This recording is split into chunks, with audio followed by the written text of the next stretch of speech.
Hello! So glad you're back. There are fantastic treasures to dig for in today's readings. This is day number 89. Today we read Numbers 33, Psalm 46, and our second reading in Acts 5. Let's turn to Numbers 33. Yesterday we heard how the tribes of Gad, Reuben, and the half-tribe of Manasseh promised to go ahead of their fellow Israelites into battle on the west side of the Jordan, because they were receiving land on the east side of the Jordan. In hindsight, I must say this was not a great idea, because of how often all the men were required to go to Jerusalem for the holy assemblies. It must have been very easy not to attend those events and grow increasingly far from the Lord. Numbers 33. The following account gives the names of the places where the Israelites set up camp after they left Egypt in their tribes under the leadership of Moses and Aaron. At the command of the Lord, Moses wrote down the name of the place each time they set up camp. The people of Israel left Egypt on the 15th day of the first month of the year, the day after the first Passover. Under the Lord's protection, they left the city of Ramses in full view of the Egyptians, who were burying the firstborn sons that the Lord had killed. By doing this, the Lord showed that he was more powerful than the gods of Egypt. The people of Israel left Ramses and set up camp at Succoth. Their next camp was at Etham, on the edge of the desert. From there they turned back to Pi-Hahiroth, east of Baal-Zephon, and camped near Migdol. They left Pi-Hahiroth and passed through the Red Sea into the desert of Shur. After a 3 days' march, they camped at Marah. From there they went to Elim, where they camped, because there were 12 springs of water and 70 palm trees there. They left Elim and camped near the Gulf of Suez. Their next camp was in the desert of Sin. Then they camped at Dophkah, and after that at Alush. Next was Rephidim, where there was no water for them to drink. From Rephidim to Mount Hor they set up camp at the following places: the Sinai Desert, Kibroth Hatava, or Graves of Craving, Hazeroth, Rithma, Rimon Perez, Libna, Risa, Kehelatha, Mount Shefer, Harada, Makheloth, Tahath, Terah, Mithka, Hashmona, Moseroth, Bene Jaakan, Hor Hagidgad, Jotbatha, Abrona, Ezion Geber, the wilderness of Zin, that is Kadesh, and Mount Hor at the edge of the land of Edom. At the command of the Lord, Aaron the priest climbed Mount Hor. At the age of 123, he died there on the first day of the 5th month of the 40th year after the Israelites had left Egypt. The king of Arad in southern Canaan heard that the Israelites were coming.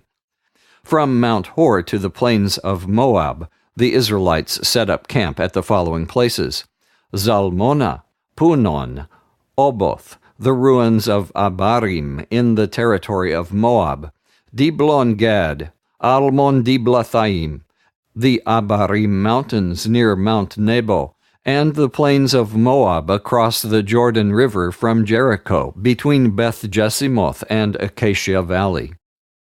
There in the plains of Moab, across the Jordan from Jericho, the Lord gave Moses the following instructions for Israel. When you cross the Jordan into the land of Canaan, you must drive out all the inhabitants of the land, destroy all their stone and metal idols and all their places of worship. Occupy the land and settle in it, because I am giving it to you. Divide the land among the various tribes and clans by drawing lots, giving a large piece of property to a large clan and a small one to a small clan. But if you do not drive out the inhabitants of the land, those that are left will be as troublesome as splinters in your eyes and thorns in your sides, and they will fight against you. If you do not drive them out, I will destroy you as I plan to destroy them. Next, we turn to Psalm 46.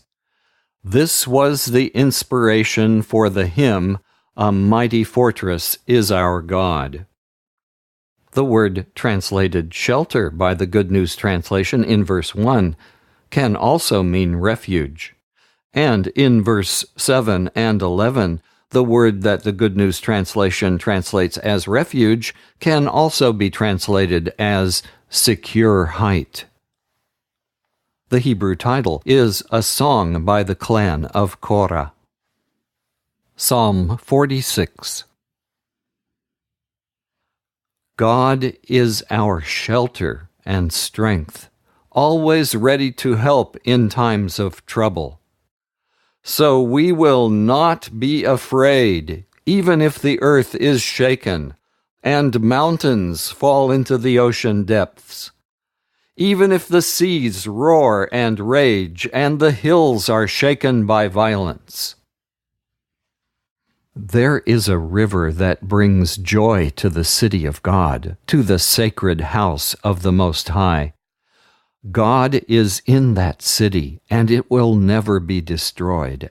At early dawn he will come to its aid. Nations are terrified, kingdoms are shaken. God thunders, and the earth dissolves. The Lord Almighty is with us. The God of Jacob is our refuge. Come and see what the Lord has done. See what amazing things he has done on earth. He stops wars all over the world. He breaks bows, destroys spears, and sets shields on fire. Stop fighting, he says, and know that I am God, supreme among the nations, supreme over the world. The Lord Almighty is with us. The God of Jacob is our refuge. And now, for the second time, let's go to Acts 5. Yesterday we heard the sobering story of Ananias and Sapphira. Then, just when God was using the apostles to perform many miracles, they were arrested. Acts 5, starting at verse 17. Then the high priest and all his companions, members of the local party of the Sadducees, became extremely jealous of the apostles, so they decided to take action.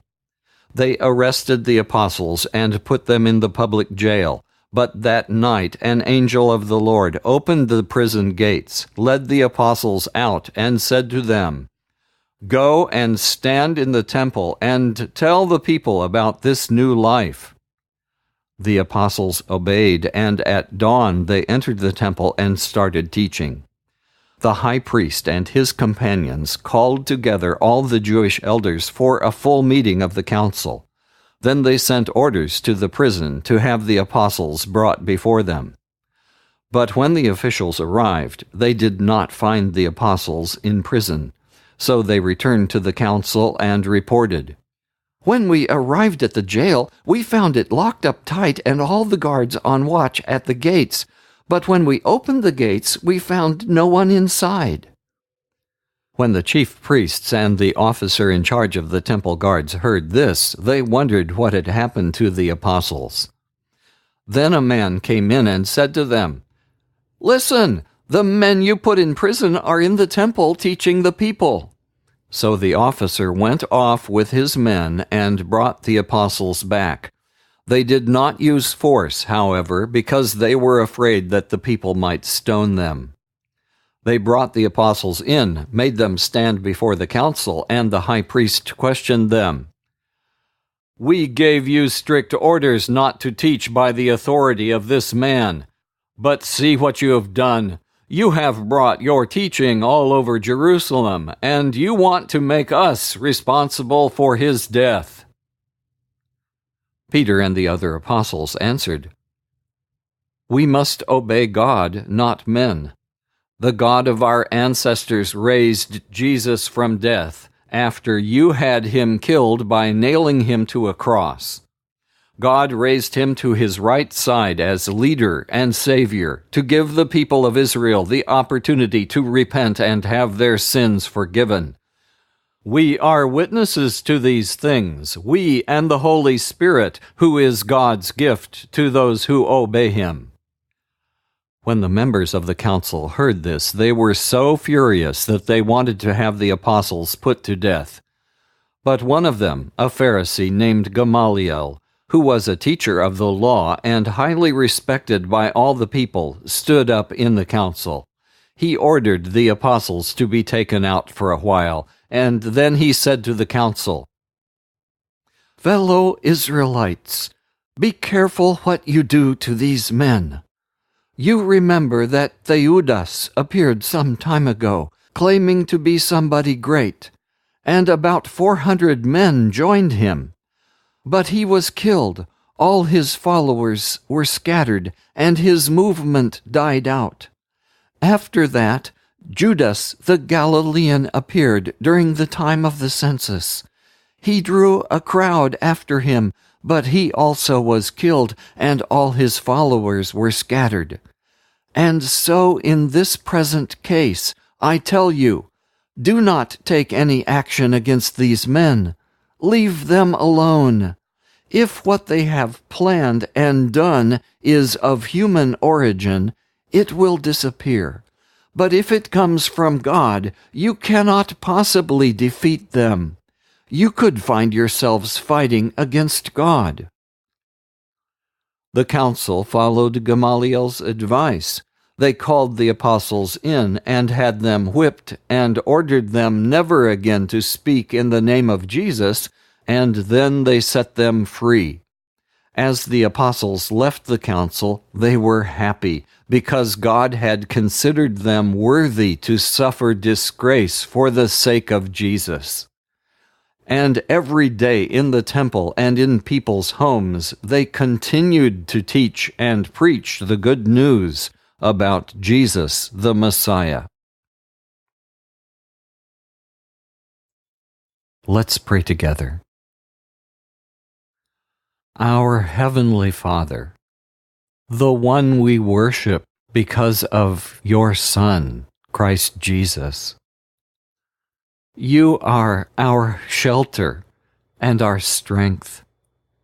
You are our refuge, our fortress, and our secure height. We take refuge in you alone. The world can fall apart all around us, and Lord, we will not be afraid. We will not be shaken, even if the earth shakes all around us. Lord, we see the amazing things you have done. We glorify you and worship you for all those things. The things you've done on earth, the things you have created, the things you did in the history of Israel, we glorify you for them all. And the things you've done in our lives. You are alive and active with us. Help us remember, Lord, that there is a river that brings joy to the city of God, to the sacred house of the Most High. You are in that city, and it will never be destroyed. We won't have to wait long for you to come to our aid. Father, we long for a time where you would say in this world right now, "Stop fighting and know that I am God." We ask you to reveal yourself, not only in us, but also in the large things that are happening in this world today. Lord, we thank you that we are safe in you. We are safe because of our unity with Christ Jesus. Lord, anytime you allow us to give a bold testimony, and even to suffer disgrace for the sake of Jesus, we will be glad. May you be honored, though we be disgraced in the world's eyes, because our eyes are not on this world, but on Jesus.